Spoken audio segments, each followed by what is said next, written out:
In 1969, Katharine Ross was a coveted young actress on the rise.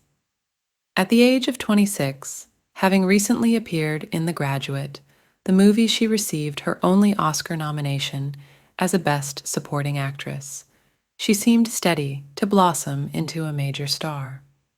Sadly, after Butch Cassidy and the Sundance Kid, her career went into a tailspin that may have been somewhat intentional. She never had another real memorable role, although she did reprise the part of Etta Place that she played in Sundance in the 1976 made-for-TV movie called Wanted, the Sundance Woman. Catherine Juliette Ross was born January 29, 1940. She was a native of Los Angeles, but she spent most of her early life in San Francisco. After attending Santa Rosa Junior College for 1 year, she joined the Actors Workshop in San Francisco and began appearing in theatrical productions. She stayed with the Actors Workshop for 3 years. One of the roles she played in The Balcony, she actually appeared nude on stage during the production. She married her first husband in 1960, but that only lasted about 2 years and ended in a divorce. While at the Actors Workshop, she began acting in a television series in Los Angeles to earn extra money. She was originally signed by Metro, and then she was dropped and picked up by Universal. In 1961, she auditioned for a role on West Side Story, but was unsuccessful in that venture. Her first television role was in Sam Benedict in 1962. She appeared in a variety of television shows like The Virginian, Ben Casey, Wagon Train, Run for Your Life, Gunsmoke, and The Alfred Hitchcock Hour. She landed her first role in a film in Shenandoah in 1965, playing the daughter-in-law of James Stewart. She then returned to guest starring in a variety of roles like The Wild Wild West, The Loner, and many others. Universal had her signed to a fairly long-term deal.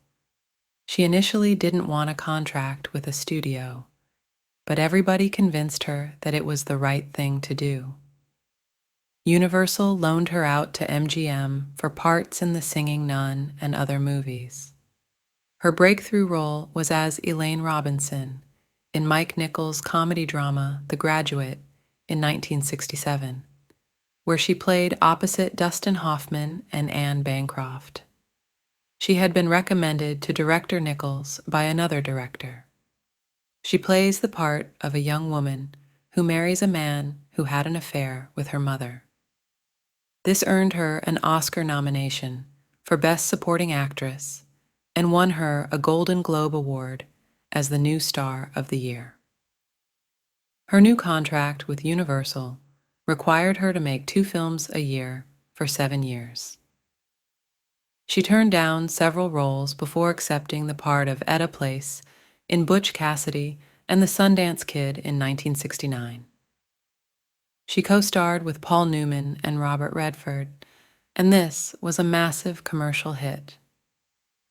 For her role in Butch Cassidy and the Sundance Kid, she won a BAFTA Award, which is the British Association's movie award system for Best Supporting Actress.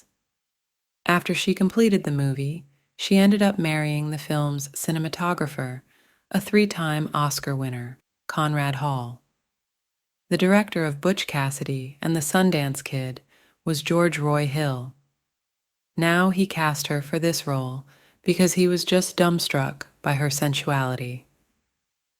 The director Hill was kind of a cast-in-stone director. He wanted to be in complete control, and he had everything laid out in his mind. He didn't like any changes, and he ran a very tight ship. It didn't take long for tensions to develop between her and the director. Now, I guess there was an incident that happened one day on the set. I guess Katharine was an avid photographer and knew a lot about photography. At one time, she got onto one of the studio cameras and started making adjustments. The director became outraged over this. The director banned her from being on the set except when she was actually in the filming. The whole truth about what happened is not really known, because herself and Hill have kept kind of quiet about it, other than the fact that the relationship was strained. Fortunately, none of that comes across on the screen. She adds a delightfulness to Paul Newman and Robert Redford. Ironically, although Etta was Sundance's girlfriend, the rapport between her and Paul Newman is stronger than the one between Ross and Redford. This was perhaps intentional. It's often thought that Etta, the real person Etta, had relationships with both men.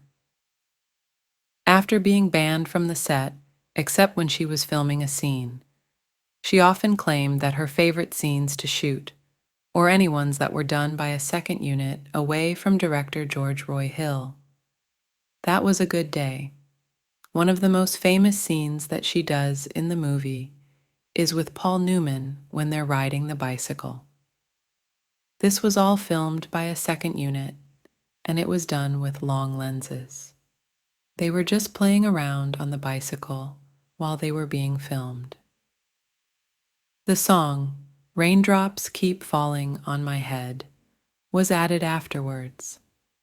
They had no clue that was going to be in the track. In the 1970s, she went on to a leading role in the horror film The Stepford Wives in 1975, for which she won a Saturn Award for Best Actress. She had a role in the 1980s television series The Colbys, opposite Charlton Heston. She played Francesca Colby in the series. In 1991, she wrote and starred in Conager alongside her husband, Sam Elliott, and she was in A Climate for a Killing in 1991 and Home Before Dark in 1997. In 2017, she appeared as Sam Elliott's former wife in The Hero, in which he played an aging Western star. She's kind of established herself as a writer publishing several children's books. In January of 2015, she started to appear in the Malibu Playhouse in the first of a series titled A Conversation With. The movie that she helped make famous, Butch Cassidy and the Sundance Kid, remains highly regarded, and in 2007, the American Film Institute ranked it at number 73 on the list of greatest movies of all time. Thank you, Katharine, for your great roles that you've played, and especially the role of Etta on Butch Cassidy and the Sundance Kid.